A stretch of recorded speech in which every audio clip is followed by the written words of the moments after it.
They say the past is behind you. They say time heals, the memories fade, that what is over is over. But for some people, that the past does not sit quietly behind them. It echoes, it replays in the quiet moments, before sleep, during silence, in between conversations. A sentence you should have said differently, a mistake that feels heavier than it did years ago, a look on someone's face you can't forget. Why does the mind rewind what the body has already survived? Eyes, why do certain memories refuse to dissolve, even when you've moved forward on the surface?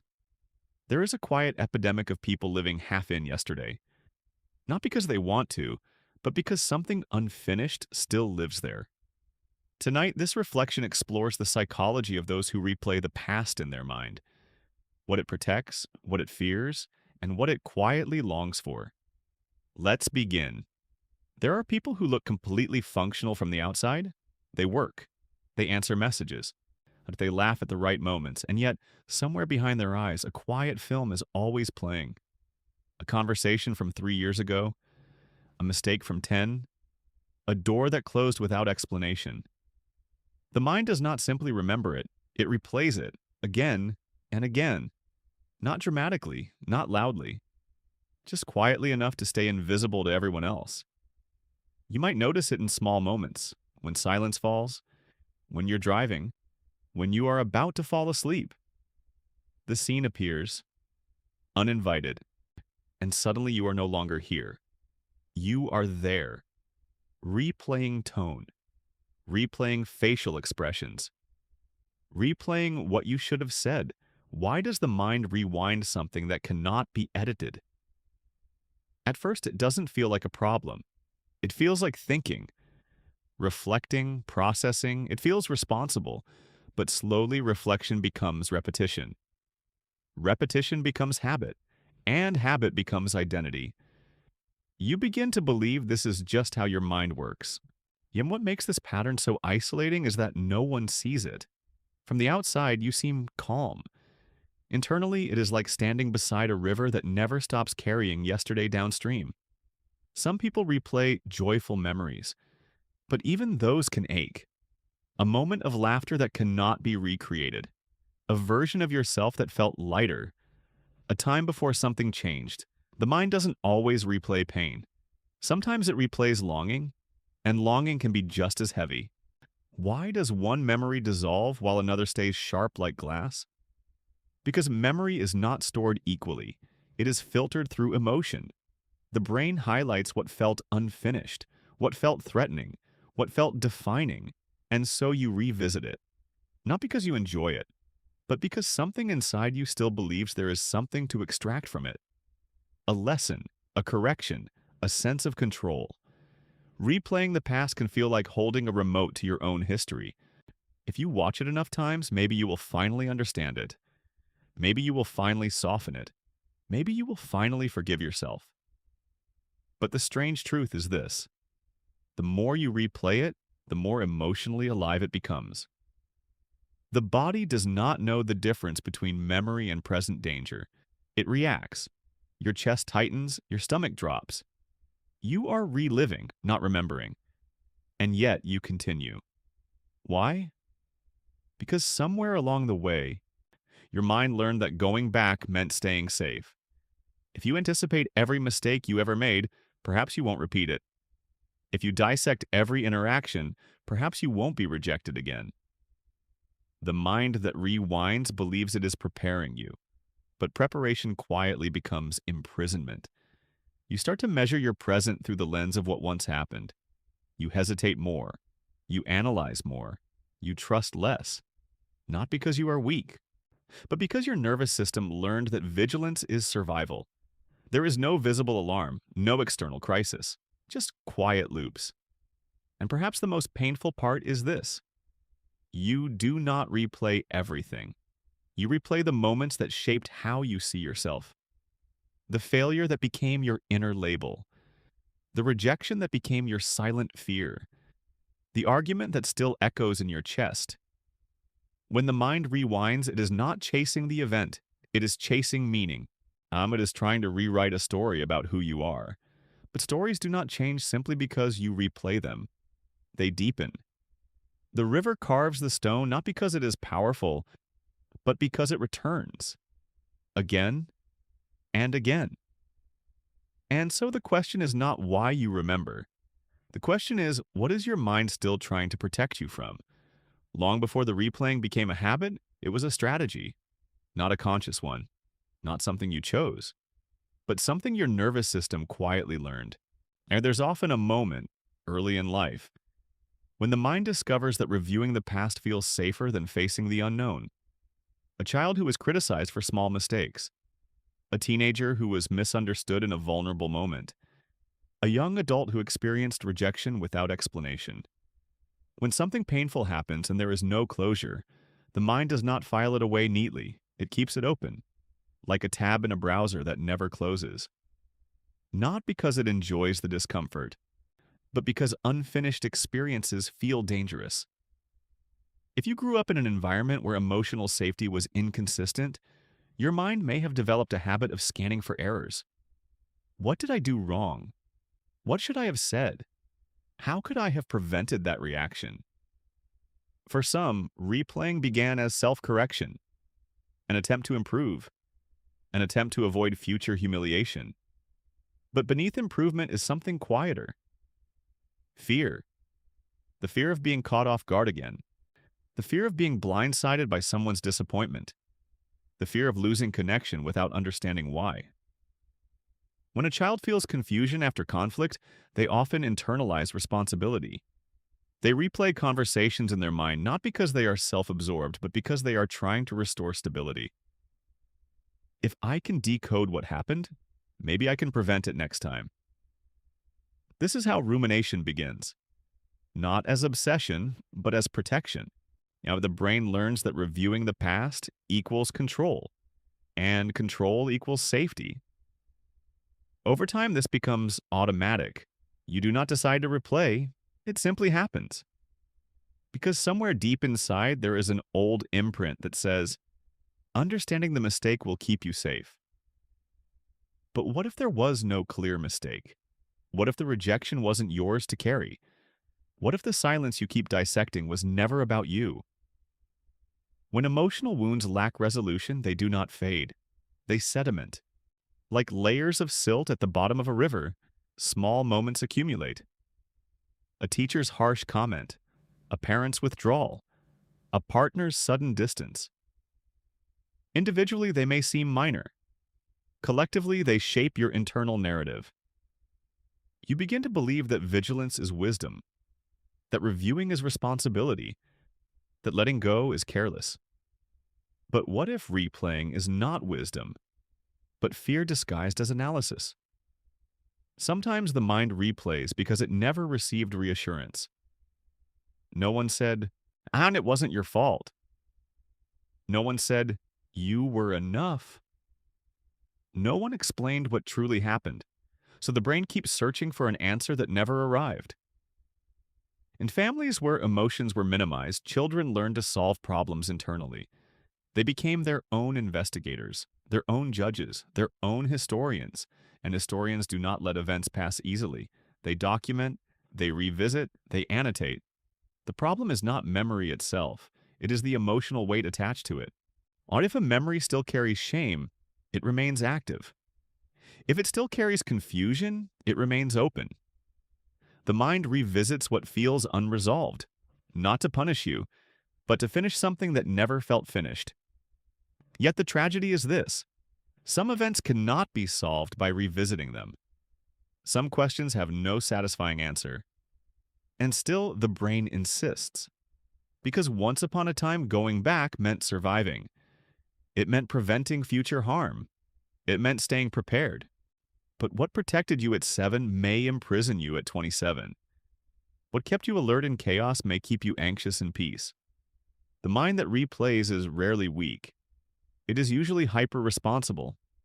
It believes that if it watches carefully enough, nothing will hurt you again. But pain does not always come from mistakes. Sometimes it comes from being human, and being human cannot be edited. The mind does not replay the past because it enjoys suffering. It replays because it believes it is solving something.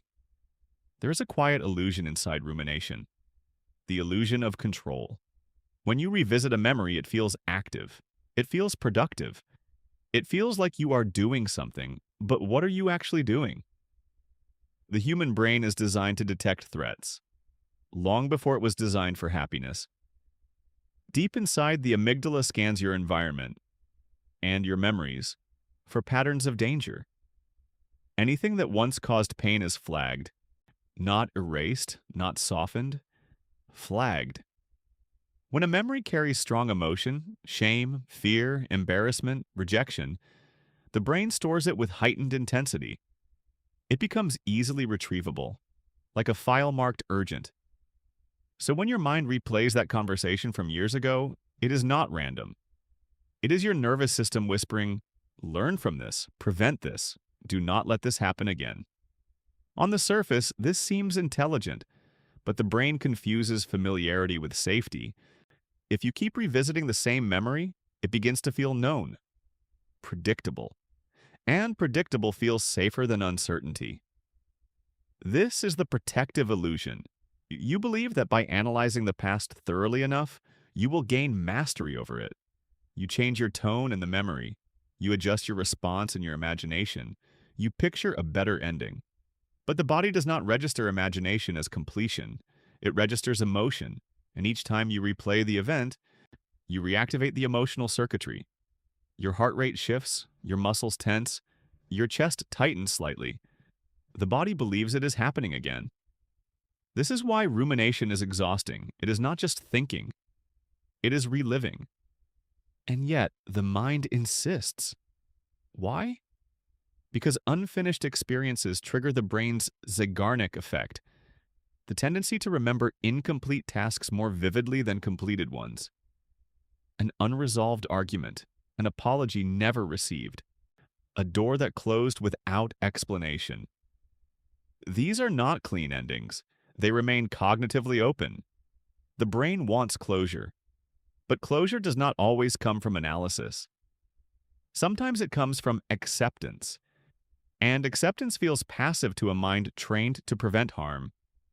There is also another layer. Rumination gives the illusion of moral responsibility. If you keep revisiting what you did wrong, it feels like you are being accountable. It feels ethical, careful.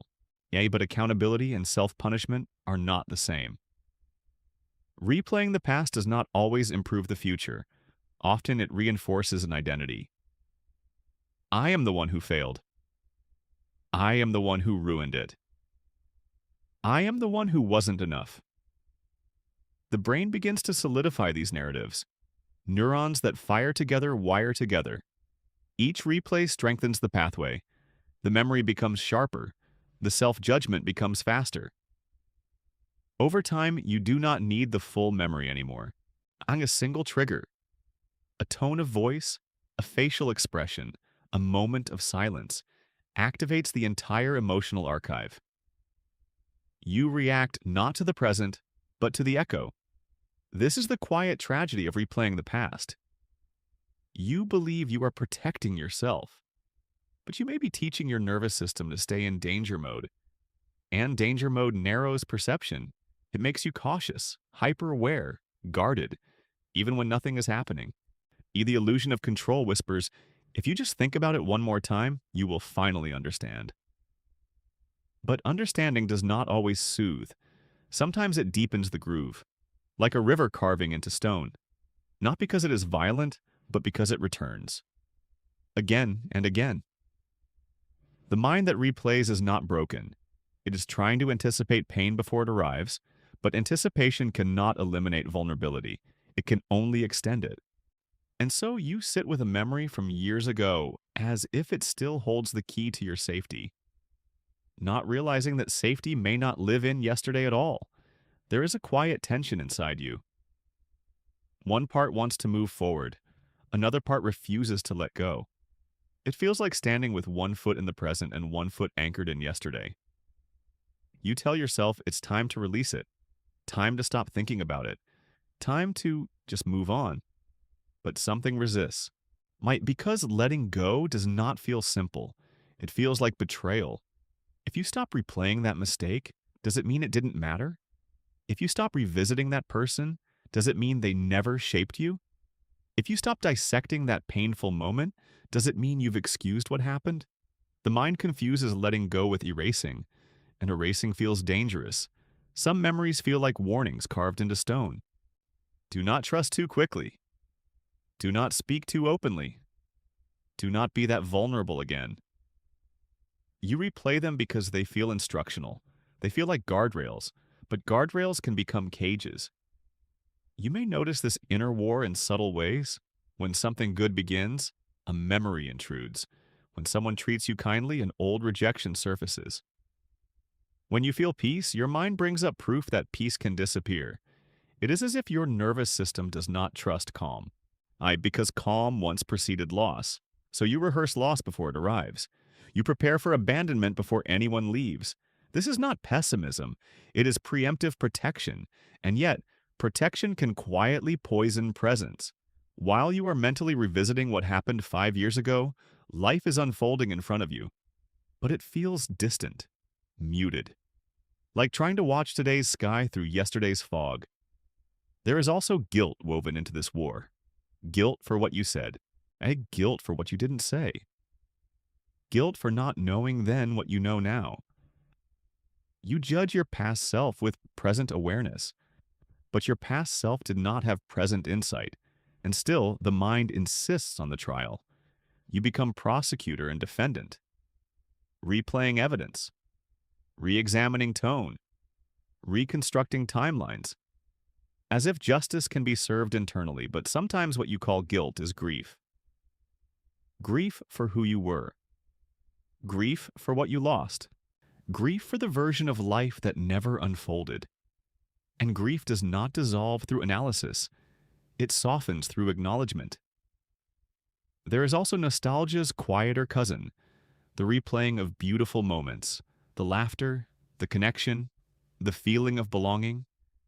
You revisit them not because they hurt, but because they glow. And yet, even that glow can sting, because it no longer exists in the same form. You are not just replaying events, you are replaying identities. Yeah, the person you were, the person you thought you would become. Letting go of a memory can feel like letting go of that identity, and identity feels sacred. So the war continues. Part of you whispers, "Stay here. There are answers." Another part whispers, "Come back. There is life." You are caught between preservation and presence, between vigilance and vulnerability, between the illusion of control and the risk of living without constant rehearsal. Perhaps the deepest fear is this. If you stop replaying it, will it happen again? But here's the paradox. Constant rehearsal does not prevent pain. It only keeps it alive. And pain kept alive can overshadow joy. You deserve a present that is not constantly interrupted by yesterday. But the mind does not release simply because you command it. It releases when it feels safe enough to stop guarding. And safety cannot grow in a battlefield between then and now. And there comes a moment, not loud, not dramatic, when something shifts. Not because the memories disappear, but because you begin to see them differently. You notice the replay starting again, the familiar scene, the same dialogue, the same tightening in your chest. But this time, there is a pause. Instead of diving fully into it, you observe it. And in that small space between memory and reaction, a question arises. What is my mind trying to protect me from? This is the turning point. Not the end of replaying, but the beginning of understanding. You begin to realize that your mind was never your enemy. It was a guard, a loyal one. It replayed that painful conversation because it believed vigilance would prevent humiliation. It replayed that rejection because it believed preparation would prevent abandonment. It replayed that mistake because it believed self-criticism would prevent failure. It was trying to build armor, but armor worn for too long becomes heavy. And heavy armor makes you move through life cautiously, carefully, sometimes too carefully. The quiet realization is this: you are not replaying because you are weak. You are replaying because something inside you once felt unsafe. And instead of collapsing, your mind adapted. It studied the past, it searched for patterns. It tried to master unpredictability. There is something deeply intelligent about that. But intelligence can become overextended. On what once protected you may now be exhausting you. When you begin to see the replay not as punishment, but as protection, shame loosens. The inner critic softens slightly. You stop asking, why can't I just stop thinking about this? And start asking, what still feels unfinished here? Sometimes the unfinished part is not the event, it is the emotion. Maybe no one validated how hurt you were. Maybe you never allowed yourself to feel anger. Maybe you minimized your own pain to stay strong. And so the mind keeps returning. Not for answers, for acknowledgement. It wants you to finally feel what you did not have space to feel then. The sadness, the disappointment, the fear. Emotions that were postponed often return as repetition. And when you allow yourself to sit with the feeling without immediately analyzing it, something subtle happens. The memory loses intensity, not because you forced it away, but because it was finally heard. This is the paradox. The more you fight the replay, the more persistent it becomes. The more you gently witness it, the less urgent it feels. Your nervous system begins to learn something new. You are safe now. You are not that younger version navigating confusion. You are here, in this moment. The turning point is not about erasing the past. It is about updating the present. Recognizing that your mind does not need to stay in emergency mode, that the lesson has already been learned. Yet that vigilance can rest, and maybe, just maybe, you can carry memory without living inside it. There is a difference between remembering and residing. For a long time, the past may have felt like a room you could not leave. You walked its familiar corners, touched its familiar walls, replayed its familiar scenes. It felt necessary, but slowly something changes. You begin to understand that memory is not a place to live. It is something to carry, like river sediment. It shapes the water's path, but it does not stop the river from flowing. You do not need to erase what happened. You do not need to pretend it did not matter. You do not need to rewrite history to soften it. You only need to stop standing inside it. When a memory surfaces now, you notice it differently. It is no longer a command, it is information. It says, this once hurt. Not, this is happening again. The body slowly learns the difference. The chest does not tighten as sharply. The stomach does not drop as suddenly. Because you are no longer reliving. You are witnessing. There is a quiet maturity in this. You can look at a past mistake and see a younger nervous system doing its best. You can look at rejection and see two imperfect humans, not a personal verdict. You can look at an ending and see timing, not failure. Carrying memory without living inside it does not mean forgetting. It means integration. Yet the memory becomes part of your story, not the entire script. It becomes a chapter, not the headline. And perhaps the deepest release comes when you stop asking the past to change.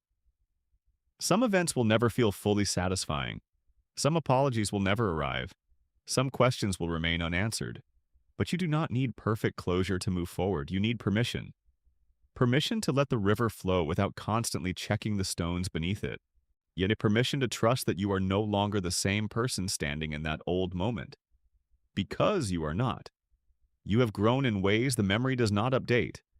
And when you begin to see that growth, something softens. The mind no longer needs to rehearse survival.